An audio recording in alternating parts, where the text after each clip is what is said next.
Baik, terima kasih. Apakah suara saya cukup terdengar? Terdengar, Pak. Baik, Bismillahirrahmanirrahim. Assalamualaikum warahmatullahi wabarakatuh. Selamat siang menjelang sore, Bapak Ibu semuanya. Eh, Alhamdulillahirrahmanirrahim. Pada sore hari ini kita bisa bertemu melalui Zoom meeting ini. Dan terima kasih tadi Pak Edi izin live duluan karena beliau memang berbarengan dengan workshop lain gitu. Yang saya hormati seluruh direksi PT Geoalam Teknika Indonesia, yang saya hormati para peserta yang sudah hadir dan saya lihat luar biasa, informasinya ada sekitar 135 dan hari ini bergabung sekitar 78 kalau saya lihat dan tersebar dari seluruh Indonesia. Baik Bapak Ibu, mungkin tadi saya sudah menyimak apa yang disampaikan oleh Pak Edi Irwansyah ya kaitannya dengan apa namanya GeoIA ini. Dan memang sudah disampaikan bahwa saat ini perkembangan GIS cukup pesat dan salah satunya adalah diintegrasikan atau mengikuti dengan perkembangan AI atau IA yang cukup pesat juga begitu. Dan kita sudah menyimak bahwa memang ke depan akan dimudahkan dalam berbagai hal gitu ya, dalam artian ya tadi bisa disampaikan bahwa kaitannya dengan pengolahan data yang tadinya mungkin membutuhkan 1 bulan jadi bisa 1 minggu begitu. Yang tadinya 1 tahun mungkin bisa 2 bulan selesai gitu dengan adanya bantuan AI tadi. Nah, materi yang saya sampaikan sesuai dengan tema yang kita angkat mungkin ya adalah tadi dan Geo AI dan pentingnya sertifikat kompetensi BNSP di bidang sistem informasi geografis. Tetapi mungkin yang saya sampaikan hari ini coba saya sampaikan secara umum sehingga bidang yang saya sampaikan adalah bidang geospasial di mana memang geospasial ini seperti tadi disampaikan oleh Saudara Fauji Fahmi bahwa memang di LSP geospasial tidak hanya GIS tetapi ada remote sensing, ada kewilayahan, ada terrestris, kadastral dan fotogrametri. Kemudian yang berikutnya adalah eh, SIG ini. Baik. Jadi saya mungkin berawal dari menyampaikan sedikit apa gambaran umum ya bahwa eh, kita bicara sertifikat kompetensi ini saat ini menjadi hal yang sangat diperlukan di sebuah industri dan juga pengakuan kita sebagai seorang ahli di bidang tertentu itu perlu dibuktikan dengan namanya sertifikat kompetensi. Dan sertifikat kompetensi yang diakui saat ini, walaupun memang belum begitu 100% yang di luar BNSP tidak diakui ya, tetapi ke depan itu adalah sertifikat yang keluar dari BNSP. Nah, perlu kita ketahui bahwa BNSP ini adalah sebuah lembaga independen yang dibentuk oleh pemerintah yang dia tujuannya adalah bagaimana memberikan sertifikat kompetensi kerja kepada seluruh bidang yang memang ada di Indonesia begitu baik yang teknis maupun yang non-teknis. Nah, kemudian hadirnya BNSP ini diharapkan mampu meningkatkan atau memvalidasi kualitas dari SDM kita kaitannya dengan bidang teknis atau bidang non-teknis. Mungkin saya batasi di sini bicara kita tentang geospasial. Jadi BNSP mencoba melihat apakah kompetensi yang dimiliki oleh para apa namanya ahli GIS atau ahli geospasial ini sudah sesuai standar ataukah masih di bawah standar. Nah, ketika sudah dikatakan sudah sesuai dengan standar yang ada, maka yang bersangkutan akan diberikan sertifikat kompetensi begitu. Nah, sertifikat kompetensi ini siapa yang menyelenggarakan begitu ya? Atau penyelenggara ujian itu memang bukan bukan langsung dari BNSP tetapi ada namanya LSP. Jadi LSP adalah bisa dikatakan panjangan tangan dari BNSP selaku penyelenggara uji kompetensi. Jadi kalau saya coba pilah bahwa BNSP ini dia sebagai lembaga pengatur untuk atau mengakreditasi memberikan landasan bagi LSP untuk melaksanakan sertifikat yang berkualitas. Artinya ya dia memantau gitu, memantau kemudian memberikan landasan dasar apa sih yang harus diuji dan sebagainya kriteria apa, SOP apa yang harus diikuti itu dari BNSP. Nah, LSP ini ya, baik LSP geospasial atau yang lain, ini dia sebagai pelaksana. artinya LSP yang akan menguji terhadap si apa namanya SDM tersebut, si orang tersebut, individu tersebut, baik terkait dengan keterampilannya, konsepnya maupun apa attitude-nya begitu. Nah, keduanya ini sebenarnya sama-sama berperan dalam bagaimana menciptakan tenaga kerja yang profesional yang siap bersaing di pasar global. Kenapa kita katakan pasar global? Karena sertifikat yang terbit dari BNSP itu adalah sertifikat yang memang diakui di nasional maupun saat ini masih ASEAN ya. Untuk ASEAN itu sudah diakui. Jadi kita bisa gunakan ini untuk misalnya ke Malaysia, ke ASEAN begitu, itu diakui sebagai kita punya kompetensi di situ. Nah, kemudian seperti kita ketahui, sebenarnya tujuan bersama antara BNSP dan LSP ya sama-sama bagaimana meningkatkan kualitas tenaga kerja kita agar mereka punya satu bukti yang memang valid dan sudah teruji begitu. Nah, dengan terbitnya sertifikat dari individu itu, maka ya dikatakan individu tersebut sudah kompeten istilahnya. Jadi istilahnya tuh kompeten dan belum kompeten. Jadi ada kompeten itu berarti kalau dia sudah memenuhi standar. Nah, nanti standarnya apa saja nanti di slide berikutnya bahwa kita ada namanya skema-skema yang harus diikuti atau apa skema yang ditawarkan begitu ya. Nanti untuk bidang SIG, bidang penginderaan jauh dan lainnya. Nah, apa itu sertifikat BNSP? Jadi sertifikat ini adalah bukti tertulis gitu ya yang diberikan kepada seorang individu tadi yang memang dia sudah kompeten, sudah katakanlah si orang ini memang dia eh, mengikuti untuk level operator GIS misalnya. Nah, ketika kita sudah uji, kita sudah lakukan verifikasi dokumen dan sebagainya, maka nanti peserta ini atau kita sebut dengan ASESI itu akan memperoleh sertifikat yang seperti tampil sebelah kiri ya. Jadi di sini adalah satu informasi bahwa sertifikat kompetensi yang nanti diakui di nasional, baik nasional maupun pasar global, itu adalah yang berlogo Garuda seperti di sebelah kiri saya. Jadi ini adalah sertifikat yang terbit dari BNSP untuk untuk kompetensi sistem informasi geografis di level operator begitu. Dan di sini terlihat ada masa berlaku dan seterusnya ya.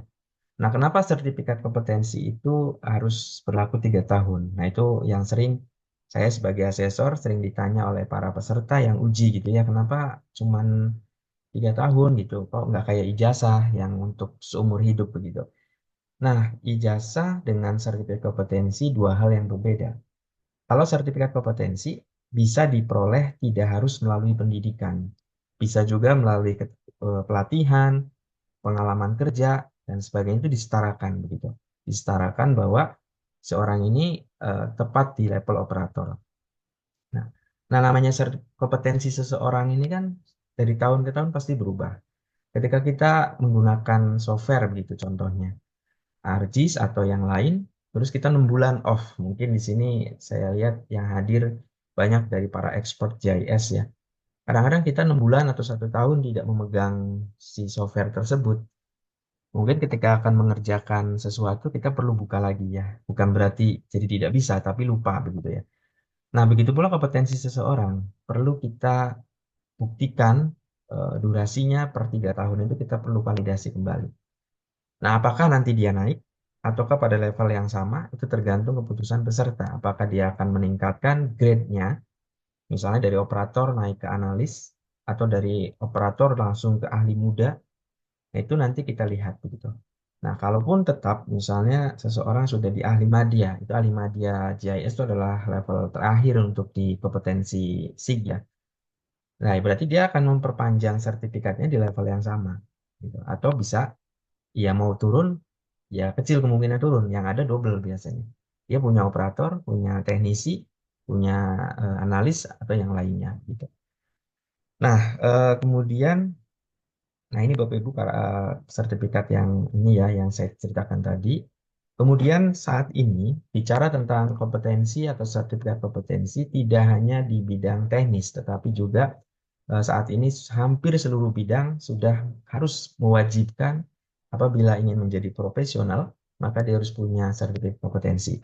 Nah, mungkin yang saya Tajang di sini adalah yang mungkin kita anggap tidak perlu sertifikat kompetensi gitu ya. Ternyata skema sertifikasi saat ini ada namanya barista. Nah, barista ini dimiliki oleh lsppariwisata.com, itu nama webnya ya, namanya LSP Pariwisata. Nah, dia seorang peracik kopi juga sekarang harus punya sertifikat kompetensi tadi. Kemudian kompetensi di bidang musik, di atasnya ini juga sekarang seniman-seniman wajib untuk melakukan uji kompetensi untuk melihat dia itu di level apa. Kemudian dia profesionalnya di bidang apakah pencipta lagu, apakah komponis atau yang lainnya begitu. Nah, itu juga perlu dilihat. Kemudian dari Kementerian Agama juga memiliki satu skema yang disebut dengan LSP Juleha.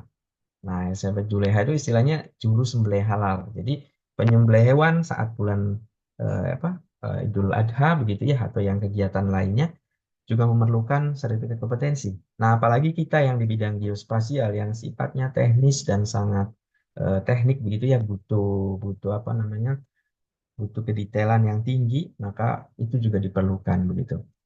Nah, kemudian di bawah ini ada barbershop, itu juga sekarang perlu memiliki sertifikat kompetensi, namun mungkin belum begitu ini ya, merata begitu.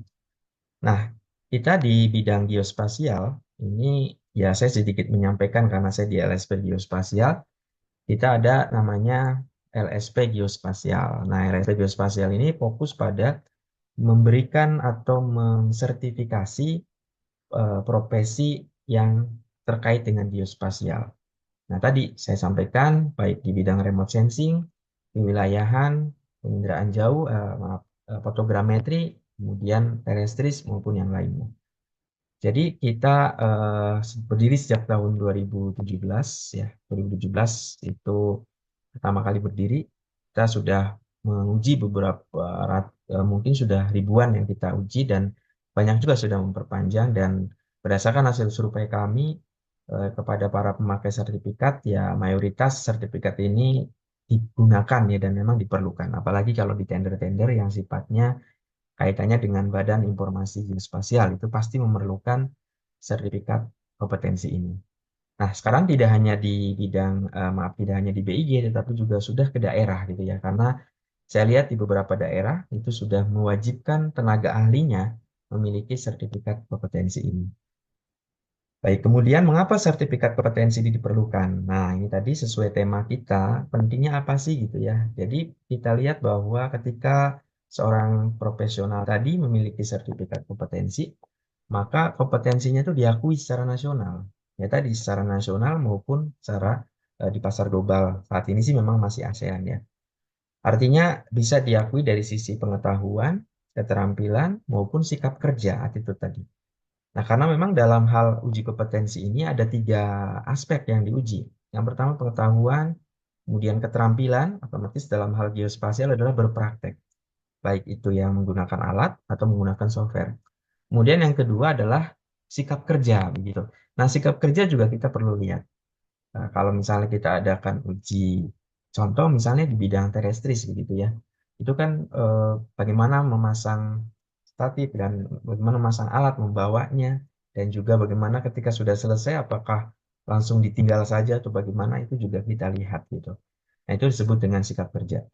Nah, dengan memegang sertifikat ini maka kredibilitas dari si personil ini akan menjadi apa ya diakui dan tentunya punya satu pekerjaan yang mampu dipertanggungjawabkan karena memang yang bersangkutan sudah sesuai standar begitu.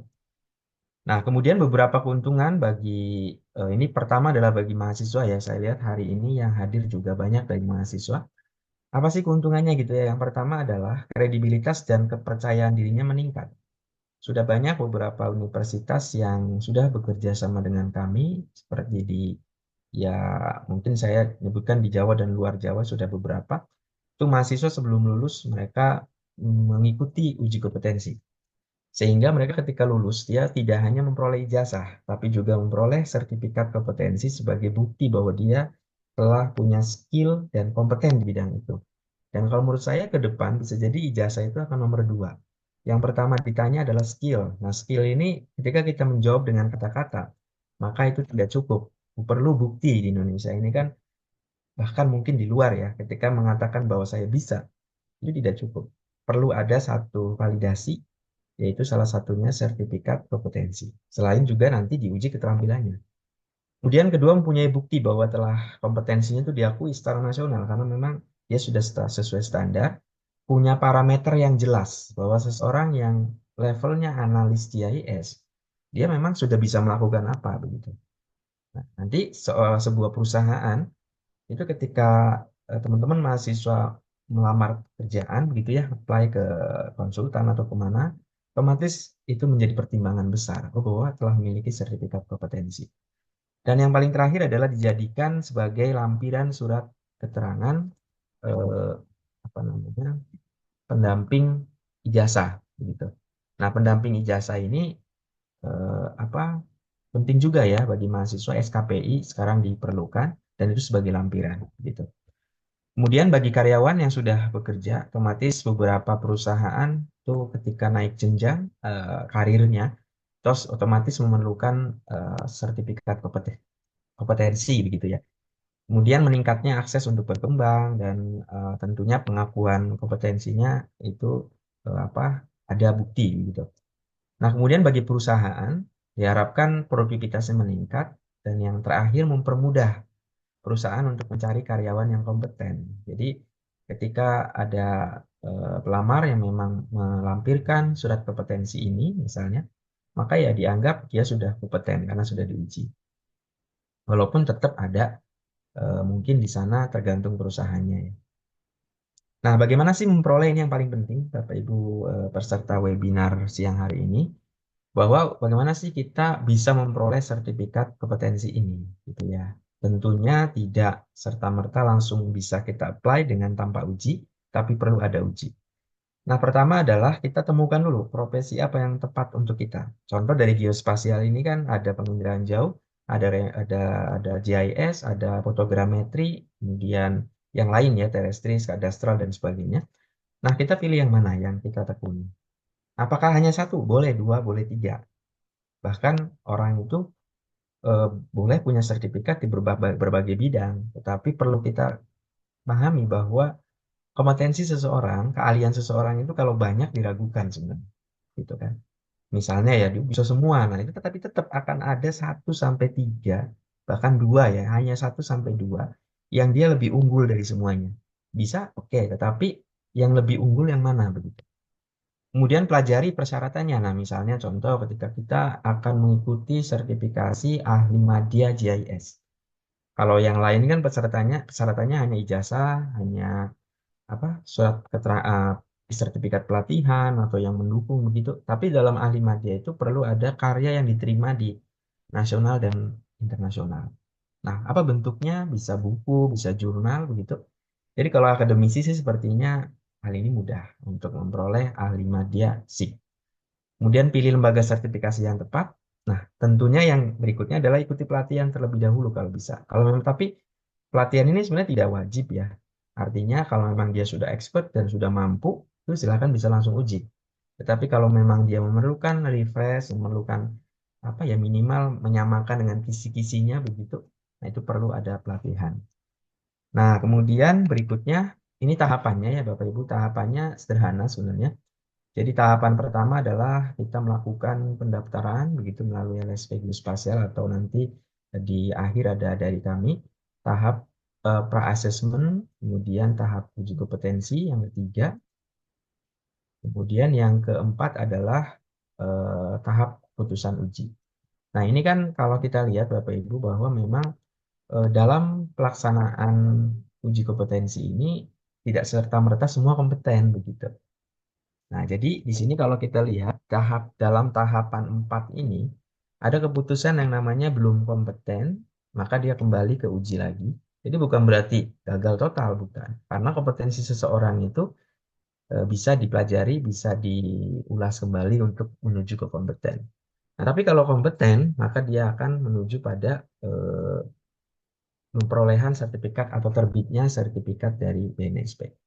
Dan biasanya ini diberikan 2 kali pengulangan ya Bapak Ibu. Jadi selama ini sih kami kalau saya menguji ya, ya kalau diulang sih lulus biasanya gitu ya. Nah, dan mayoritas sih lulus di pertama karena memang yang ikut rata-rata sudah expert dan memang ya karena mungkin ikut pelatihan dulu sehingga mereka sudah menyiapkan dengan baik. Nah, tapi ya ada aja kasus mungkin yang dia tidak kompeten, akhirnya kita ulang, akhirnya dia kompeten. Nah, mungkin ada juga yang tidak kompeten dan nggak tahu karena nggak datang lagi begitu. Jadi ceritanya orang ini diuji, kemudian belum kompeten, diminta datang bulan depan, silakan untuk latihan kembali. Dan itu sebenarnya kita tidak memberikan apa harus bayar ulang gitu, enggak. Tapi yang bersangkutan tidak hadir. Nah, itu kan berarti lebih ke individunya. Karena konsep prinsip kita saat ini, asesor itu adalah harus mendukung asesi untuk menuju ke kompeten. Jadi tidak serta-merta, udah ini belum benar-benar tidak kompeten gitu kan, tidak ke sana. Nah, aspek apa yang diuji biasanya? Nah, ini tadi saya sampaikan bahwa aspek yang diuji yang pertama adalah skill, knowledge dulu ya, pengetahuan. Ini kaitannya dengan pengetahuan kita, pemahaman konsep, pemahaman teori, ya, kaitannya dengan misalnya penginderaan jauh atau GIS. Kemudian yang kedua adalah skill atau keahlian. Nah, jadi kalau yang ketiga attitude ya ini saya lanjut dulu. Jadi pengetahuan ini biasanya dalam bentuk uji tulis. Jadi ada teori dasar, ada regulasi dan metodologi. Itu kita lihat gitu ya. Contoh misalnya kaitannya dengan kita mengikuti uji di level analis GIS. Maka kita perlu untuk mengetahui apakah peserta ini tahu metodologi tentang bagaimana sih membuat analisis land use ya atau perubahan lahan gitu, land use change misalnya. Atau regulasinya, kemudian teori dasar juga kita lihat begitu. Ini untuk pengetahuan. Nah, kalau skill, otomatis keterampilan. Nah, di bidang geospasial ini nanti yang banyak diuji adalah di keterampilan teknis. Jadi teori itu menurut saya hanya 30%. Sisanya 70% itu adalah pada prakteknya gitu ya. Jadi nanti biasanya prakteknya itu langsung. Jadi kita berikan soal, bentuknya instruksi begitu. Misalnya kita berikan bahan, di situ ada peta land use, peta curah hujan, suhu, ketinggian, dan sebagainya lah begitu. Kemudian diberikan sebuah kasus, Anda diminta untuk melakukan analisis kesesuaian lahan, misalnya untuk tanaman apa begitulah. Atau untuk rawan longsor, misalnya. Nah, otomatis kan si peserta ini melakukan praktek dengan softwarenya. Nah, software apa yang digunakan? Nah, ini juga kadang-kadang banyak yang bertanya ya, software apa yang digunakan? Ini bebas. Softwarenya itu tergantung kebiasaan peserta. Misalnya dia seringnya menggunakan open source, misalnya Quantum GIS. Nah, itu dipersilakan. Ada juga yang seringnya menggunakan software yang berbayar, misalnya ArcGIS ya. Walaupun itu mungkin ya di Indonesia tahu sendiri ya, krek-krekan dan sebagainya itu dipersilakan. Artinya yang penting peserta mampu mempraktekkan dan bisa mengerjakan itu. Gitu. Itu untuk skill. Kemudian tadi sikap kerja atau attitude ya atau sikap. Nah, ini disiplin, misalnya ketepatan waktu. Contoh misalnya biasanya Bapak Ibu perlu diketahui uji kompetensi bidang geospasial ini dimulai jam 9, berakhir itu di jam 16.00 ya. Jam 16.00 itu biasanya durasi waktu yang diberikan. Itu terdiri dari tes tulis dan tes praktek. Nah, nanti kalau memang ada kekurangan, biasanya kita akan sisipkan sesi wawancara gitu untuk melihat atau membuktikan, memvalidasi dokumen ataupun keterampilan yang dimiliki ini apakah apabila asesor masih meragukan, maka ya dianjurkan untuk melakukan wawancara gitu. Oke, kemudian jenis ujiannya tadi ya. Jadi ada asesmen mandiri, ini memang asesmen mandiri ini unik. Kita menilai diri sendiri dulu. Jadi biasanya kalau peserta melakukan pendaftaran uji kompetensi begitu ya, itu diberikan namanya formulir APL 02. Itu APL 02 itu adalah isinya itu bentuk pertanyaan terhadap kita gitu. Jadi apakah Anda mampu melakukan analisis misalnya overlay? Di situ jawabannya K dan BK. Nah, K itu adalah kompeten atau saya bisa. BK itu berarti belum kompeten. Nah, di sini ada tipsnya juga, harus diisi K semua begitu ya. Kalau sudah menuliskan BK, maka nggak bisa berlanjut. Jadi tipsnya ya diisi K dulu semua, nanti kita lihat di uji tulis dan uji praktek. Nah, uji tulis ini bentuknya esai biasanya ya, nanti esai, dan itu tidak seperti ujian akhir semester di kampus atau ujian lain ya, itu ujian singkat, jadi cukup 1 jam, semua insya Allah beres, dan ujian praktek begitu. Nah, ujian praktek ini yang lama, biasanya setelah ujian tulis selesai, dia mengerjakan ujian praktek sampai sore hari. Nah, ini yang paling penting Bapak Ibu ketahui bahwa dalam skema bidang geospasial, maaf, bidang geospasial ini punya beberapa skema ya. Artinya ada penginderaan jauh, ada sistem informasi geografis, ada fotogrametri, hidrografi, terestris, kartografi, dan kewilayahan. Nah, jadi ada banyak sekali kan Bapak Ibu ya, ada hidrografi, ada fotogrametri, dan sebagainya. Bahkan kartografi masih ada. Jadi sertifikat yang nanti Bapak Ibu peroleh itu bisa dengan nama-nama ini begitu, kompetensi-kompetensi ini. Nah, kemudian penginderaan jauh nanti ada turun lagi gitu, ada level berapa sampai misalnya level 4 ya sampai level 8. Nah, coba kita lihat di sini ya. Contoh, ini saya tidak menampilkan semua, kalau menampilkan semua akan banyak. Contoh yang saya tampilkan adalah pada skema bidang SIG atau Sistem Informasi Geografis. Ini urutannya. Pertama adalah operator. Jadi biasanya kalau mahasiswa yang masih aktif mau lulus, itu ketika dia memerlukan uji kompetensi, maka dia akan di level operator. Namanya level 4 gitu ya. Kemudian teknisi, analis. Nah, kalau S1 udah lulus, sudah 2 tahun bekerja, biasanya dia analis. Developer, programmer itu satu level. Jadi analis SIG itu sekarang dibagi dua. Ada yang khusus untuk developer dan programmer SIG, ada juga yang khusus analis. Nah, kemudian level 7, dulu namanya ahli muda. Ini sekarang namanya menurut SKKNI tahun 2020 adalah manajer spesial SIG. Spesialis, maaf ini harusnya spesialis SIG. Dan yang kedua ada spesialis geoinformatika. Jadi kalau yang spesialis geoinformatika ini arahnya lebih pada ini ya, apa namanya, eh, seperti membuat web GIS begitu, web GIS, programmingnya begitulah, algoritmanya dan sebagainya. Nah, baru yang terakhir untuk saat ini adalah ahli media, level 8. Nah, kalau dulu level 9, jadi Pak Edi Irwansyah tadi, itu dulu salah satu pemilik di geospasial itu yang jarang dimiliki adalah level 9. Tadi Pak Edi dulu memiliki level itu, tapi sepertinya karena sekarang aturannya itu hanya sampai level 8, ya Pak Edi harus downgrade, turun di level 8 begitu. Nah, ini untuk yang skema SIG ya. Nah, apakah si peserta atau perorangan ini, individu ini harus berurut? Tidak ya, misalnya Bapak Ibu memang posisinya sudah S2. S2 di bidang kebumian ya, tidak terbatas geografi, tidak terbatas geoinformatika, tapi kebumian, Bapak Ibu bisa langsung pada level 7 atau manajer spesialis atau yang spesialis geoinformatika. Jadi bisa langsung gitu ya. Yang penting persyaratannya terpenuhi. Nah, begitu pula ketika sudah punya operator, apakah harus teknisi dulu mau ke analis? Tidak. Jadi dari operator dia bisa langsung analis.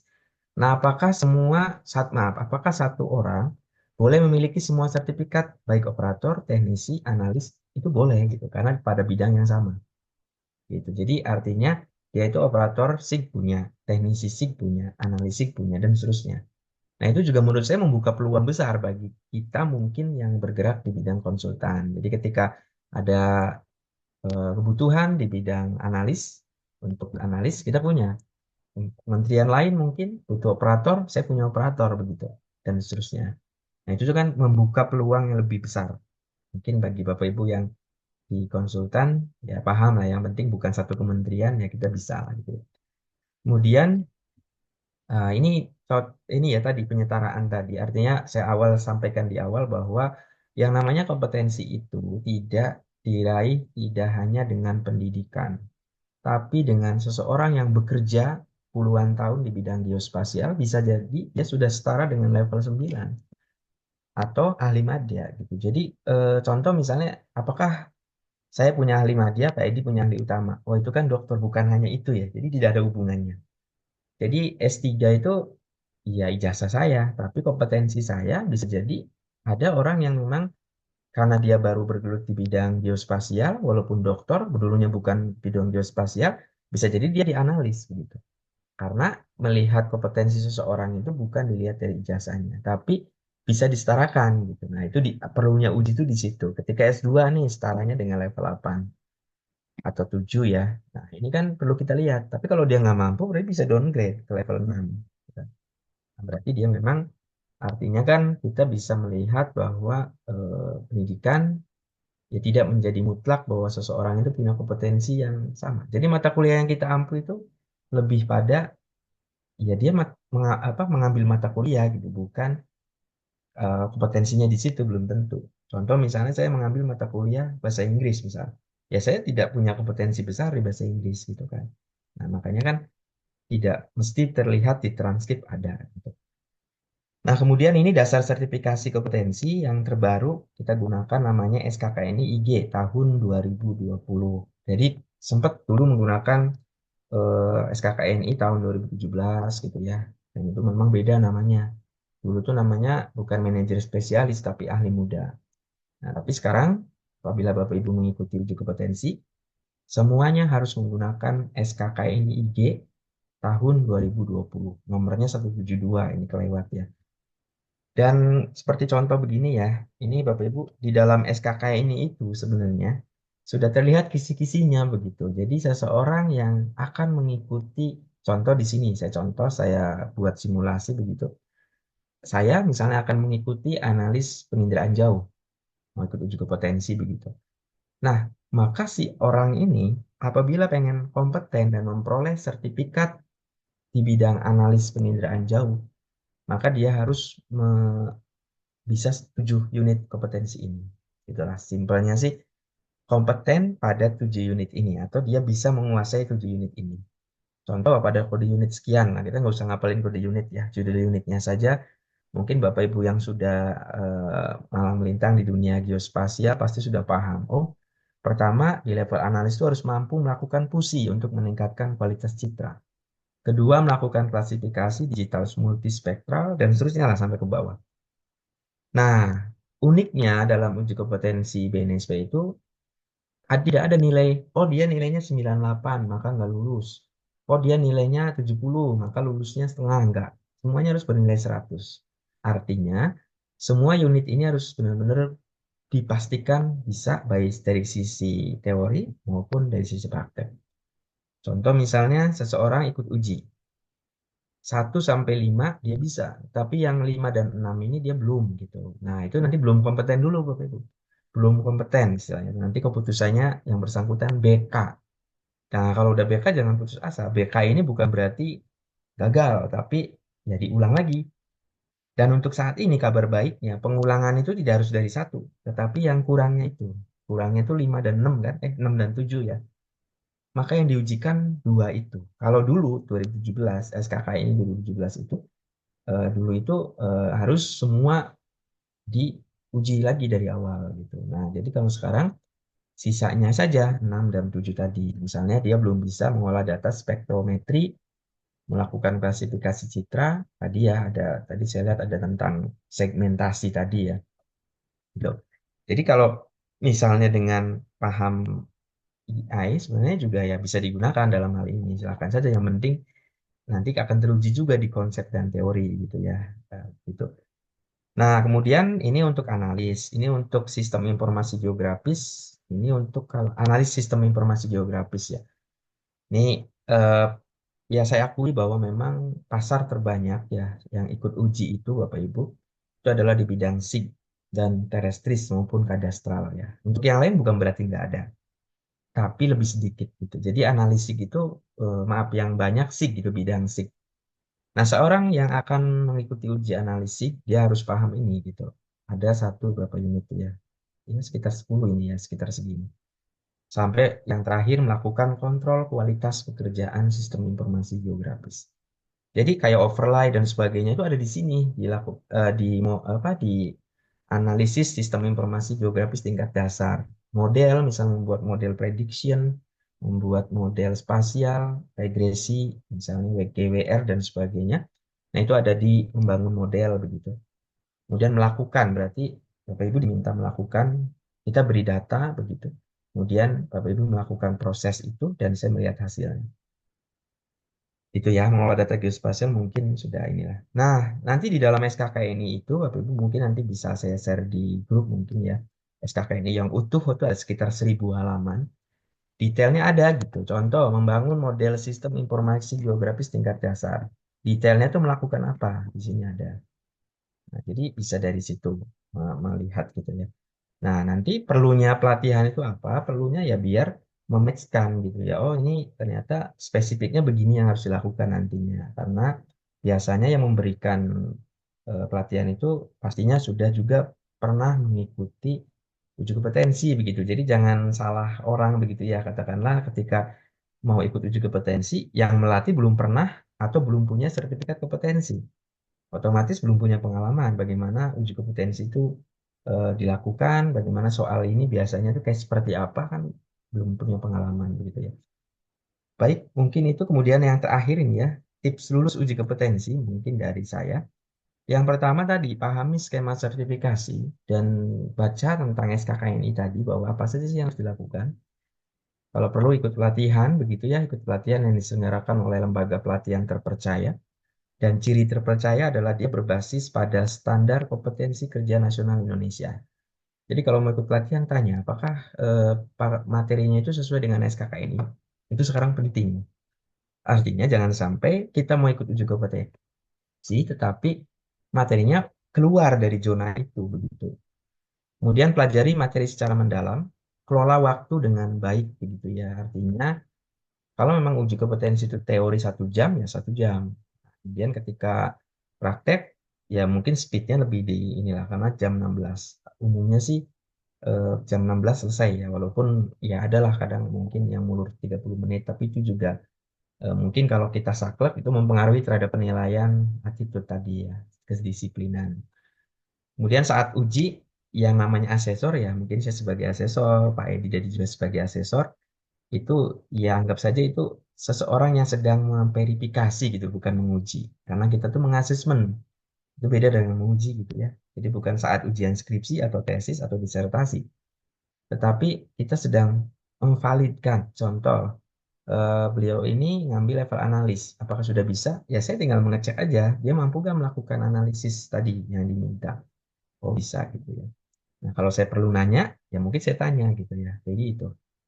Nah kemudian mungkin itu ya terkait dengan apa istilahnya pentingnya sertifikat kompetensi. Kalau kita lihat sekarang di bidang geospasial dalam beberapa tender nasional maupun di daerah itu memerlukan sertifikat kompetensi ini dan bagi teman-teman mahasiswa mungkin juga sangat diperlukan gitu ya karena ketika lulus melamar pekerjaan di bidang ya katakanlah yang kaitannya dengan geospasial, saya yakin perusahaan saat ini melihat hal itu gitu ya. Bahkan beberapa iklan lowongan kerjaan di bidang geospasial ya ini mungkin khususnya untuk mahasiswa itu biasanya tercantum juga di sana diutamakan yang memiliki sertifikat kompetensi BNSP. Nah, dari situ bisa jadi ijazah gitu ya saya sampaikan akan menjadi nomor dua. Tapi skill apa yang dimiliki itu yang pertama dan dibuktikan dengan adanya sertifikat kompetensi. Itu saja, terima kasih dari saya. Saya kembalikan ke moderator. Baik, terima kasih kepada Pak Sodikin atas pemaparan materinya. Untuk berikutnya yaitu sesi tanya jawab. Bagi Bapak Ibu yang ingin bertanya, bisa langsung on mic saja atau bisa melalui chat.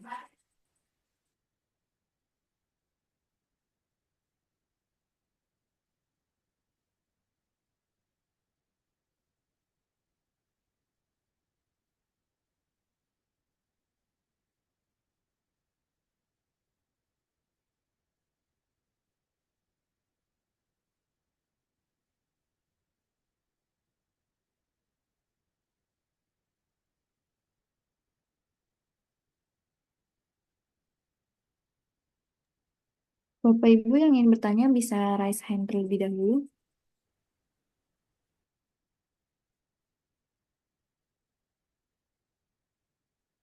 Di kolom chat sudah ada mungkin next. Sambil nunggu yang raise-nya nggak apa-apa. Yang di kolom chat kayaknya ada.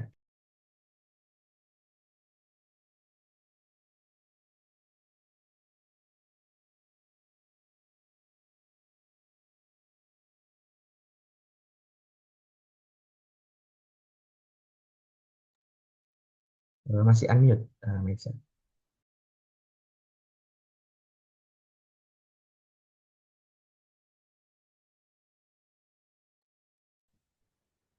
Maisa masih di unmute ya.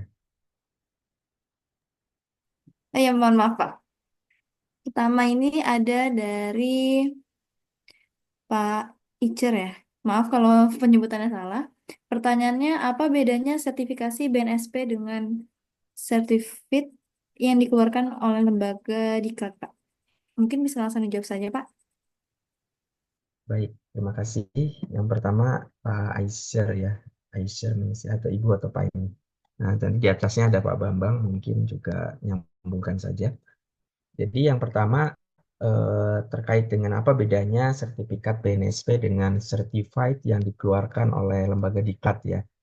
Baik Pak atau Ibu, jadi memang tadi ya saya sampaikan bahwa ketika saat ini banyak sekali bermunculan gelar non akademik seperti banyaklah CHMS dan sebagainya. Nah, itu kan biasanya dikeluarkan oleh lembaga diklat begitu. Ketika kita mengikuti pelatihan, nah itu dikeluarkanlah sertifikat pelatihan. Nah, certified ini sebenarnya kalau versinya kami di BNSP itu ya dia bukan kompeten, dia bukan sebuah surat yang menyatakan bahwa orang ini kompeten, tapi dia telah lulus pelatihan gitu. Jadi gelar akademik maupun non akademik, contoh saya yang bergelar di bidang dokter, itu kan umum ya, dokter lingkungan kan nanti bidangnya ada pencemaran, ada geospasial lingkungan dan sebagainya. Nah, perlu pembuktian kompetensi skill inti saya di mana begitu. Nah, jadi kompetensinya ini itu BNSP yang wajib mengeluarkan dan sebenarnya sudah ada aturan.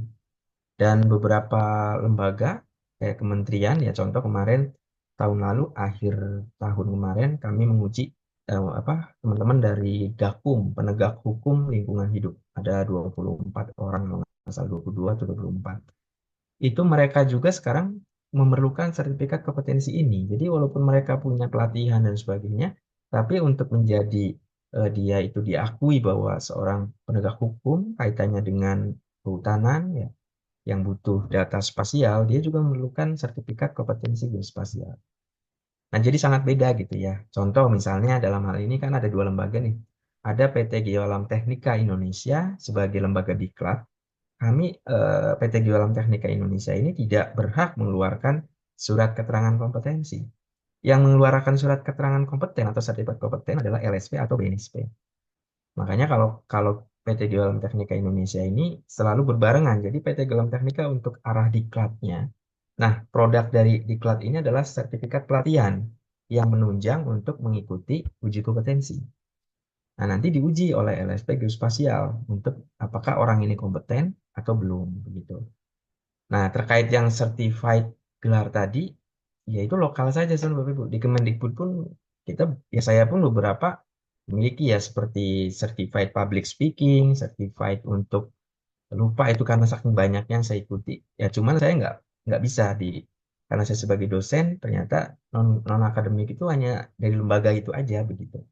Dan ke depan juga memang kami berencana ya tapi masih wacana ini eh, apa ya yang mengikuti pelatihan itu kita bisa keluarkan gelar non akademik misalnya certified GIS begitu. Tetapi ini belum dapat kesepakatan dari BIG karena ya kalau kami harus ada kesepakatan dengan istilahnya wali data ya untuk geospasial kan BIG. Semuanya harus bermuara ke sana. Kalau sudah setujui oke gitu ya. Jadi nggak sembarangan kita keluarkan itu. Jadi makanya sampai saat ini sih bahkan sertifikat kompetensi itu Bapak Ibu walaupun kita bergelar doktor maupun profesor sekarang udah nggak boleh pakai gelar gitu ya. Dulu sih saya pakai, memang boleh, tapi begitu 2022, 21 ya, sekarang itu profesor pun kalau ngambil sertifikat kompetensi tidak tidak dicantumkan. Itu bedanya. Itu ya untuk ini buat Bapak Isermes. Kemudian untuk Pak Bambang, untuk informasi selanjutnya bagaimana kami harus hubungi. Nah, nanti di akhir mungkin dari tim Geo Alam Teknika Indonesia yang dalam hal ini bekerja sama dengan PT dengan LSP Geospasial akan menginfokan Pak Bambang bagaimana untuk memperoleh sertifikat ini dan waktu dekat juga kita biasanya setiap bulan menyelenggarakan uji kompetensi ya baik yang di daerah. Kalau di daerah itu sebenarnya kita bisa bekerja sama.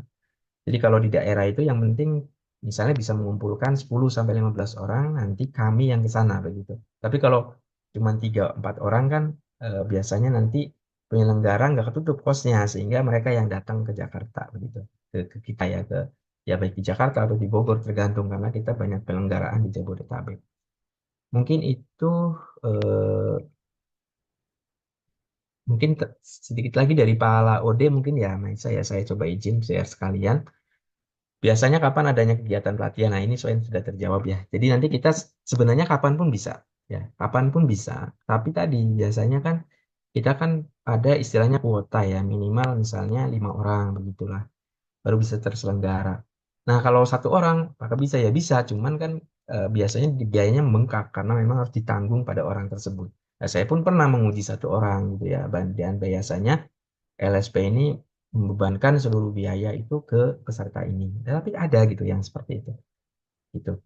Mungkin itu mudah-mudahan bisa menjawab. Nanti informasi lebih lanjut mungkin di akhir akan ada paparan tentang kompetensi. Mungkin saya eh, berikan kembali ke moderator. Baik, terima kasih Pak. Ini ada lagi satu yang bertanya lagi dari Ibu Natalina Sihombing. Izin bertanya Pak, apakah pelatihan ini bisa dipakai untuk persiapan ujian kompetensi di Jogja? Mungkin bisa langsung dijawab saja Pak. Baik. Mungkin yang dimaksud pelatihan ini, kalau yang kita laksanakan sekarang kan lebih ke webinar ya. Mungkin itu bisa menjadi sertifikat pendukung. Jadi mungkin yang hari ini teman-teman dari PT Geolam Teknik Indonesia dan LSP Spasial ini sifatnya lebih pada kegiatan webinar ya. Biasanya kalau pelatihan sih kami lebih fokus pada teknik ya, teknis dan diarahkan sesuai dengan SKKNI. Jadi nanti mungkin juga akan diinfokan beberapa produk pelatihan yang bisa mendukung eh, Bu Natalina ini untuk ikut. Nah, sebenarnya yang di UGM misalnya katakanlah ya, di UGM itu memang kalau pelatihannya sesuai SKKNI ya bisa ya. Kalaupun tidak, ya yang penting sebenarnya dia pernah mengikuti pelatihan dan materinya itu sesuai SKKNI tadi ya, Ibu. Artinya mendekati ya, tidak persis namanya sama, tetapi oh ini kan sama nih, melakukan analisis tingkat dasar, saya juga bisa di pelatihan ini diajarin gitu. Nanti asesor yang akan menilai, Bu. Artinya nanti asesor itu, misalnya saya ya, jadi di asesor di Indonesia banyak, ada 24 asesor di seluruh Indonesia, termasuk di Jogja juga sebenarnya ada ya, ada Bu Dr. Lina, ya Bu Lina ya, saya lupa nama panjangnya yang jelas. Nah yang itu nanti melihat gitu, apakah portofolionya sudah sesuai atau belum, yang kurangnya di mana sebelum uji itu nanti dinilai sama asesor. Nanti asesor menentukan juga bentuk ujinya itu apakah harus praktek atau hanya portofolio. Nah, ini juga menarik. Jadi kalau yang memang bisa portofolio itu nggak perlu praktek. Jadi nanti cukup uji tulis, kemudian kita akan melihat dari portofolionya. Tapi itu ditentukan oleh asesor dari dokumen yang dia kumpulkan. Pengalaman kerjanya, sertifikat-sertifikat pelatihan, dan sebagainya. Itu juga kita lihat untuk menentukan, oh ini udah nggak perlu uji praktek. Karena beliau sudah ekspert dan dibuktikan dengan dokumen-dokumen yang mendukung, maka yang bersangkutan cukup uji portofolio. Nah, itu juga bisa. Gitu. Baik, itu saja Bu Natalina. Semoga bisa menjawab. Terima kasih. Saya berikan